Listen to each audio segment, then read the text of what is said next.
Welcome to the Unitarian Universalist Society of Bangor. I'm sorry, my whole spiel, you couldn't even hear it. I was welcoming all of you on this frigid morning, and so happy to see so many of you here. And on Zoom, so I think you could hear me already. So we are this morning, Phyllis Havens is our worship leader, and we have a real treat for our introit this morning that Phyllis will introduce. And I just think it's going to be a really interesting service. So I'm glad that you are all here. So I will make some announcements now. Today, the SURE meeting, Showing Up for Racial Equity, we will be having that meeting at approximately 11:30 in the downstairs room in the SEE area. Our next book read is called Black AF History, the Unwhitewashing of Story of America. And so we have the books that we ordered. If you ordered one and you need to get it, see me. And there are a couple extra for borrowing. So please be sure, if you can't afford to buy one, to go ahead and let us know about that, and you can borrow one. So we'll be reading that over the next couple months.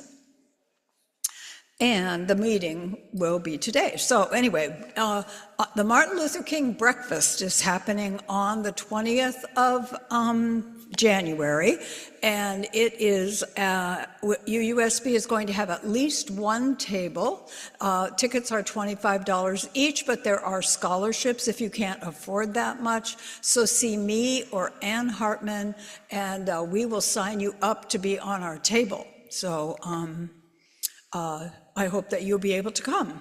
And the day before that, FLIA is holding a Martin Luther King celebration at the First United Methodist Church on Essex Street, and that's at 3:30. And they'll be showing the documentary Building Hope, Ending Homelessness in Maine. And they will have a panel discussion about it after. I'm sorry. 3 to 4:30. 3 o'clock. 3 o'clock. 3:00, not 3:30. Okay, 3 o'clock. I apologize, I had the time wrong. 3 o'clock, and we'll be announcing it between now and then, so we'll get it straight. Okay, let me see. This is the first Sunday of the month, which means it's time to grab your bag and make sure that you put it by the door so you can fill it up for our food collection next week. Now, this has been very successful, and Suzanne has bags. There's bags she'll give you one right now if you want one, and there's plenty in the hallway as well. So please grab a bag and be ready for food collection next week. And then later this month, Bill Lagerstrom, I guess Bill's not here today, he and Reverend Drew are going to be holding a workshop called Aging as a Spiritual Practice. And this series will start on January the 31st and meet for 5 weeks on Friday afternoon from 2 to 3:30. So you need to see, is Linda, she must be in the kitchen, Linda Sisson to sign up for that one. And I think that is all of my announcements. I will turn this back over to Phyllis. And I'll hop up. This is the first month of the year, and we will be following a theme all month in January of the practice of story. And this morning we're sort of exploring creativity and the creative process. For our opening words this morning. Each of us brings a separate truth here. We bring the truth of our own life and our own story. We don't come as empty vessels, but as full people, each with our own story and our own truth. We seek to add to our truths and add to our stories. This room is rich with truth, rich with experience. All people are here, needy, joyful, frightened, anxious, bored. We all bring our truth with us. May we all recognize the truth and the story in other lives than our own, may we hear and honor the truths that we all bring as we gather together. Together we have truths. Together we have a story. Together we are a community. Blessed be. We have a very special treat this morning. Our introit will be played by Devin Ross, a member of choir, on it's a recorder, I think, Devin? Yep. And Hiroshi Shimko at the piano. You are in for an incredible treat. This is a piece called Shardas by the composer Vittorio Monti.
oh my, what a treat. Thank you so much, Devin and Hiroshi.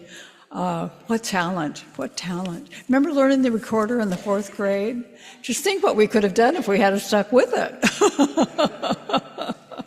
Oh, thank you. So, lighting our chalice this morning, I don't know who is lighting our chalice. Who? Suzanne Kelly. Suzanne is lighting our chalice this morning. Thank you. As I say these words, The Light of Our Creative Spirits by Tracy Johnson. We light our chalice this morning, light of our creative spirits, light of our wise souls, light of our wondering and curious minds, light of love for this place, this people, this work. Illuminate our hearts and the spaces between them in the sacred time of unfolding. Blessed be. Our opening hymn this morning is number 352, Find a Stillness.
So now Phyllis has a wonderful story for all ages. I hope all of you young and young at heart will come down to the rug and join her.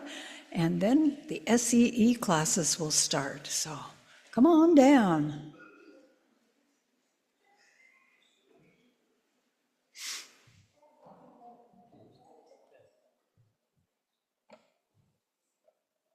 Well, maybe we could try it if I sit. Let's see, because I have to show the pictures too. I didn't wear anything. All right. Can you hear me? Whoop. Yep. Yep. You don't want to touch it. No, I know. That wasn't what's broken. Okay. Well, hold that thought. I'm going to spin it around. Well, it's unscrewed from the thing. I'm trying to screw it back on, but you know what? I'm just going to sit right here. You carry on with talking. It's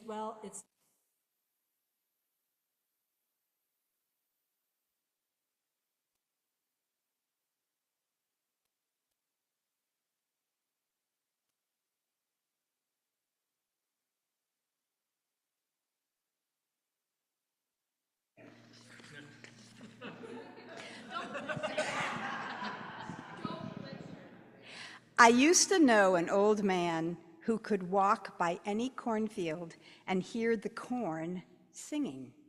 Teach me, I'd say when we'd passed on by. I never said a word while he was listening. Just tell me how you learned to hear that corn. And he'd say, it takes a lot of practice. You can't be in a hurry. And I'd say, I have the time. He was so good at listening.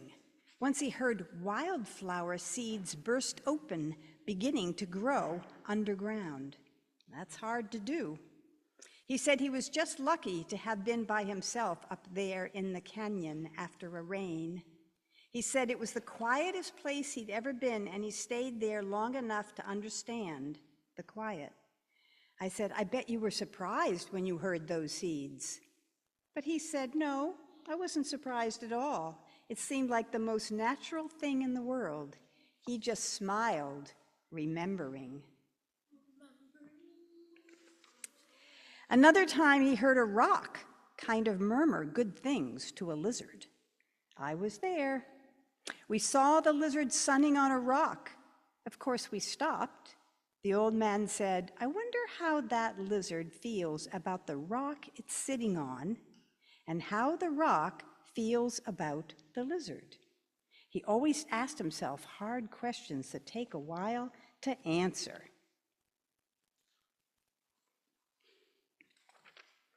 We leaned against another rock. A long time passed, and then he said, did you hear that? They like each other fine. I said, I didn't hear a thing. He said, sometimes everything being right makes a kind of sound. Like just now, it wasn't much more than a good feeling that I heard from that old rock. Were you surprised to hear it? I always had to ask. He said, not a bit. It seemed like the most natural thing in the world. I said, I'd wish I'd heard it too. He said, I thought I might someday. He told me how a friend of his once heard a whole sky full of stars when she was 7. And later on, when she was 83, she heard a cactus blooming in the dark. At first, she didn't know what she was hearing. She found it by just following the sound. There were 20 flowers on one cactus, and they were all white as the moon. The old man said, most people never hear those things at all. I said, I wonder why. He said, they just don't take the time you need for something that important. I said, I'll take the time, but first you have to teach me. I'd like to if I could, he said, but the thing is, you have to learn it from the hills and ants and lizards and weeds and things like that. They do the teaching around here. Just give me a clue on how to start, I said. And so he said, do this. Get to know one thing as well as you can. It should be something small. Don't start with a mountain. Don't start with the whole Pacific Ocean. Start with one seed pod, or one dry weed, or one horned toad, or one handful of dirt, or one sandy wash. I said, I'll take the sandy wash. He said he started with one tree. Every morning of his life, when he was young, he climbed a cottonwood and just sat there listening. He told me it was worth the time. He said trees are very honest and they don't care much for fancy people. And he said he doesn't know of anything he ever did as important as sitting in that tree. Tell me everything you can, I said. He said, well, you have to respect that tree or hill or whatever it is you're with. Take a horned toad, for example. If you think you're better than a horned toad, you'll never hear its voice, even if you sit there in the sun forever. And he said, don't be ashamed to learn from bugs or sand or anything. I said, I won't. He thought of one more thing. It's good to walk with people, but sometimes go alone. That way, he said, you can always stop and listen at the right time. There he is in the tree. I'll remember everything, I said, and I did, but nothing worked. I thought there must be something wrong with me because I only heard wind and quail and coyotes and doves, just things that anyone could hear. I almost gave up trying. Of course, I still went walking in my hills. In fact, I used to sing to them a lot. I thought that since they wouldn't sing to me, I'd just sing to them instead. The day I'm telling you about now, I was singing, and the whole song was this: hello, hills, hello, hills, hello, hills, hello. That was after I had been away 5 days, and I had missed those hills. 5 days. I went out earlier than usual. You know how everything looks new at sunrise? Well, all those hills were looking new. I was just walking where I always walk, but that morning I kept thinking, here I am. I stood at the top where I always stand looking down. Hello, hills, hello, hills, hello, hills, hello. All I know is, suddenly, I wasn't the only one singing. The hills were singing too. I stopped. I didn't move for maybe an hour. I never listened so hard in my life. Of course, their kind of singing isn't loud. It isn't any sound you can explain. It isn't made with words. You couldn't write it down. All I can say is, it came straight up from those dark, shiny lava rocks humming. It moved around like wind. It seemed to be the oldest sound in the world. All I can say is, I was standing in the middle of that sound at 7 o'clock in the morning, just thinking, here I am, and thinking, listen, and not even being surprised. It seemed like the most natural thing in the world. So we're talking this morning about stories and being open and listening, and I hope you wind up finding something to listen to that you'll connect with downstairs in your classes this morning. So we'll sing you down. Thank you for listening.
Now is the time in our service where we share the plate offering. I hope that the month of January is in your order of service. The share the plate, is it? I'll have to look, hang on. Do you know what it is? It's usually right down here. It's not. Well, we always share the plate with some absolutely worthy cause. Did you find it? It's the Shaw House. Oh, this month it's going to be the Shaw House, which is great because I think all of the gloves and scarves and things from the tree went to the Shaw House as well. So thank you very much for your generosity this morning.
Our reading this morning is called The Symphony of Life by Douglas Taylor. Eternal Spirit, from whom all things come and to whom all things return, we gather this morning in community, seeking to live in the harmony. Each of us here gathered lives out our lives, knowing our own story, our own private melody. Life, at its highest and its sweetest, is a sharing. Life is a sharing of our melodies, of our love and interest, of our yearning and questions. We gather this morning as individuals creating harmony in community together. May our different ways of knowing and naming the holy blend together. May our voices be added to the holy chorus of life. May we practice our scales that we may better improvise and recognize where we come in and when it is our time. The world is rife with discord and trouble. Injustice and suffering weigh us down and trip us up and stop our voices. May we learn to trust in love, in God and the Goddess, in our own voices, in the trembling faith of our forebears, to trust that we have a part in this symphony and we can join this chorus and bring some beauty to the cacophony around us. May there be times of gentle tones and soothing melodies. May there be rhythms upon which we can rely to rally our spirits at need. May there be teachers and bandmates, fans and good companions to help call our best music out of us. May there be moments when we are transported, moments when we discover we are not playing the music so much as the music is flowing through us. The music is playing us. O Spirit of life, may our song be among the songs of the Spirit. May there be beauty in our song and in our living. May there be meaning and power in our song. And may our individual voices blend into the chorus that is thee, O Spirit. This we ask in the name of all that is holy. May it be so, and blessed be.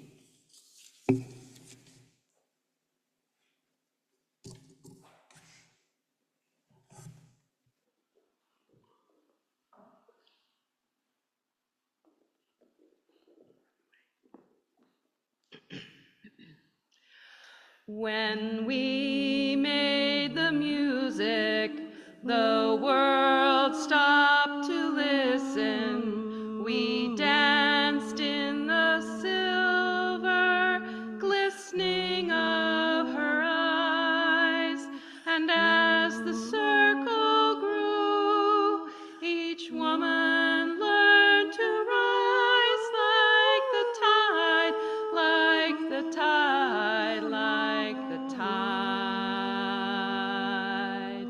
When we make the music, the world stops to listen. We dance in the silver glistening of her eyes, and as the circle grows, each woman learns to rise like the tide, like the tide, like the tide. Ooh.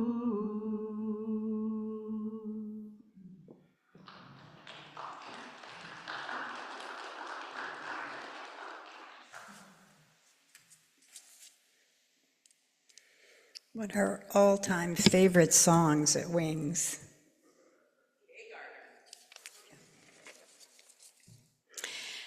I'm blessed to be able to share with you this morning a sermon written by the Reverend Robin Landeman Zucker. from the Beacon Unitarian Universalist Congregation in Flagstaff, Arizona. She gave this to her congregation on October 3rd, 2021. Driving southwest out of Paris, you first spot the flamboyant spires nearly 10 miles off, rising up over a caramel carpet of wheat fields into a bluebird sky. And then you approach. You cannot help but gasp as the fullness of the magnificent Chartres Cathedral comes into view. A French Gothic structure begun in 1145 and completed in 1220. Chartres is a quintessential example of a medieval cathedral where grandeur, religion, and the commerce of the surrounding village merged. Chartres has for centuries been a pilgrim's destination, to walk its famed labyrinth, to view the Sancta Camisa, a tunic supposedly, allegedly worn by the Virgin Mary at the time of Jesus' birth. And for many, to study and marvel at the spectacular stained glass windows, 167 in all, 2 stories of them, roses, oculi, lancets, each one a masterpiece of beauty and workmanship, transcending time, transcending space. After visiting Chartres, my colleague, the Reverend Patrick O'Neill, recalls how the windows wrap you in color and turn the cold harshness of granite stone flooring into a warm, liquid carpet. France's royalty and nobility bankrolled many of these windows. And as you would expect in a cathedral, most of them illustrate epic stories from Scripture, stories of the lives of saints, from the life of Christ, and from the history of Christendom itself. And yet, as you round the sanctuary, you find yourself standing before a collection of panes that tell another story, not the saga of their Savior, his birth, his ministry, or his death and return. Rather, these special windows celebrate craft, beauty, and utility. The common man who worshipped at Chartres and who built its great edifice, spires, labyrinth, and stained glass splendor. These are the so-called guild windows. Among them, there is the shoemaker's window and the mason's, the village water carriers, the fishmonger, the blacksmith, and the butcher are represented in meticulously crafted tableaux of glass and etching. Vine growers and tanners underwrote windows in the same manner, as did the furriers, drapers, coopers, milliners, and apothecaries. And there, below a soaring depiction of Old Testament prophets, in a diamond shape encircled by blue glass rosettes, is the carpenter's window. It was a gift from the carpenters of every village in France, each of whom contributed even their smallest coin to commission this work of art for God's house. The 2 young guildsmen in the window are mid-chop on a rough-hewn log. They are in motion and yet convey a stillness and concentration. A look of contentment radiates from their fair faces. They are caught in the act of creation, and like the other skilled tradesmen depicted in Chartres' guild windows, the duo is shown blending craft and function, manifesting beauty for the people of the French countryside. They are, in the words of Marge Piercy, of use, submerged in the task. Although we do not worship the divine Christ as you use, we do appreciate the holy human Jesus, and he was just such a craftsman himself, a carpenter who learned his trade at the shoulder of his father Joseph. We rarely see depiction of him in his carpenter persona, although we can presume that he measured twice and cut once, and that he too appreciated the opportunity to apply useful craftsmanship to bring beauty into a broken, sometimes ugly world. I chatted with a carpenter friend of mine the other day while pondering this sermon and asked him, "Where does your creativity come from?" He smiled and said half jokingly, "The muses, of course." According to the ancient Greeks, the muses, goddesses of such things as art and dance and sacred song and the like, come to you, whisper in your ear, or they whisper from inside you. This is a metaphor, I believe, for what it feels like when an idea pops into our consciousness and mingles with a divine and creative spark. My colleague, Roger Birchhausen, offers a fitting connection here to process theology, which, as he explains, asserts that we co-create the world with the divine, the force pulling us forward. The divine is the force encouraging us to be good and whole people. This force is love, but we make the decisions and take actions and decide whether to co-create or co-destroy in the human realm. As I chatted with my carpenter friend, I also inquired whether he relishes the process of creation or the product more. Without hesitation, he responded, "Process." Yes, he feels a sense of accomplishment in the table or cabinet or perfectly mitered edge, yet the process of creation is why he lifts the plane and the saw at all. Creation, giving birth to an idea, a crusade, a movement, or a dream is process. Building walls and crafting cabinets is process. Living our perfectly imperfect lives with as much creative integrity, humor, and perspective as we can muster is process. One of joy and sorrow, masterpieces and messes, rousing anthems and woeful ballads, all woven fine together. Creativity contributes to our sense of aliveness and our playfulness. One art teacher, Adriana Diaz, defines creations as places where caring and daring come together. They open our eyes to nature and the body and give us fresh appreciation for both ritual and recreation. There is a prevailing belief that creativity is an inborn trait. You are either creative or you're not. In truth, we are, for the most part, born with a creative brain, the right cerebral hemisphere, and have many skills. Children tend to naturally be curious and eager to explore the world around them and can spend hours making up imaginary games and friends and pretending. Their minds run free. Yet as we age, we begin to lose some of that creative spark as we learn left brain reasoning in school. In fact, research shows that our propensity to generate original ideas reduces from 90% at age 5 to 20% at age 7 to plummeting to 2% as adults. Yikes. However, unless you have suffered brain damage in your right hemisphere or had it removed, you still have a creative brain. So you are inherently creative, even if you are not using your creative skills to capacity.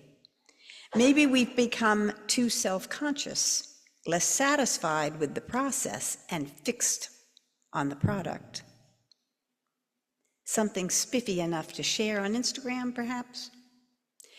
In his book, The Courage to Create, Rollo May muses that creative people, as he sees them, are distinguished by the fact that they can live with anxiety, insecurity, sensitivity, and defenselessness for the gift of the divine madness, to borrow a term from the classical Greeks. The buzzworthy author Elizabeth Gilbert chimes in too. She believes that creative living helps us achieve a state of transcendence. So I wonder, how can we do this? Gilbert offers 7 magical lessons in creativity in her bestseller, Big Magic: Creative Living Beyond Fear. They are: put fear in the back seat. Creative living is the path of the brave. Catch genius when you can, but don't wait for it. Be light and unburdened, like Tom Waits. Don't avoid the dark side. Treat creativity as a vocation. Think like a trickster. Creation takes time. In her reflection, Brick by Brick, the Reverend Meg Barnhouse recalls one summer when she observed a team of masons building a brick wall in her neighborhood. She writes, against the brutal heat, they stretch a tarp overhead to get a little shade. One man, who looks to be in his 70s, is the leader. His skin is the color of bittersweet chocolate. His beard is gray. I see him teach a younger mason how to do the work. Often they are both smiling. He looks like he loves what he is doing, Barnhouse observes. I wonder how he can love building walls. Day after day, handling bricks, teaching the art of bricklaying. Is it the teaching he loves? Does he love the wall itself? Does he look forward to seeing it finished? Or does he love the process? The feel of the bricks in his hand, the squish of the mortar, the challenge of making the symmetry of pillars and arches and geometry of it all. She concludes, I think from the look on his face, he loves the process. I think he will go on to the next wall as if it were just a continuation of this one. Then the next, and never be bored. I would like to be like that, said Barnhouse, and I suppose I am in my job as a minister. Brick by brick, story by story, we build a community. The patterns, the symmetry, the pure joy, sustained by the strong structure we create out of our lives and our hopes. We will never be finished. Yes, Meg, you are so right. We may not create an edifice as grand as Chartres Cathedral, but the process of creation, in collaboration with our inherent divine spark, is like the sun dancing against the etch-stained glass shards of the carpenter's window. This shapes a prism of beauty that radiates out across all the country field and city skylines of this broken, sometimes ugly world. And if none of you have ever noticed our Christ window, you can see him shining now if you look back. Let us remember that the guild windows were given one mosaic at a time, piece by piece, coin by coin, by devout villagers, common but skilled, who wanted to contribute something beautiful to the ages. Like the gilders of Chartres, my carpenter friend, may we find creative ways to be of use, to conspire with the muses, to give beauty and birth to beauty, plank by plank, piece by gloriously human piece, hand to hand, heart to heart. We will never be finished. Blessed be, blessed we, and amen.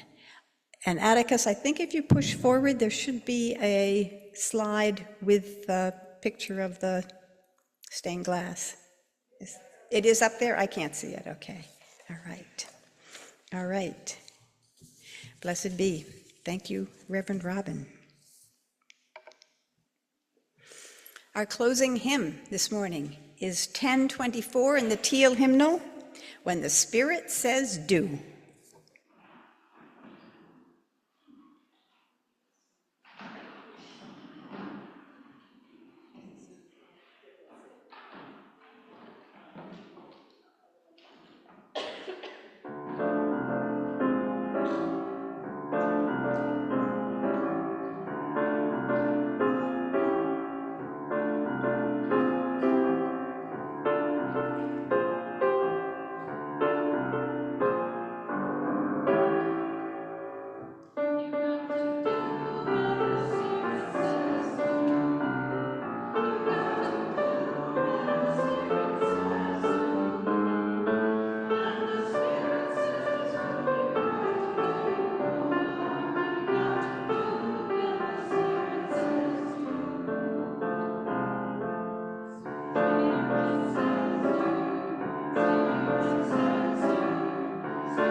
Carrie, would you like to extinguish the chalice as I read our closing words? Can you hear them? Can you hear the whispers of the ancestors? We remember. Their stories are in these walls, in our bones, in the air that we breathe. Their stories are in the touch of a calloused hand, in the melody of songs that we hum while washing dishes, in remembered faces. We hear the whispers of the ancestors, how their stories touch our lives and call us into becoming. Blessed be.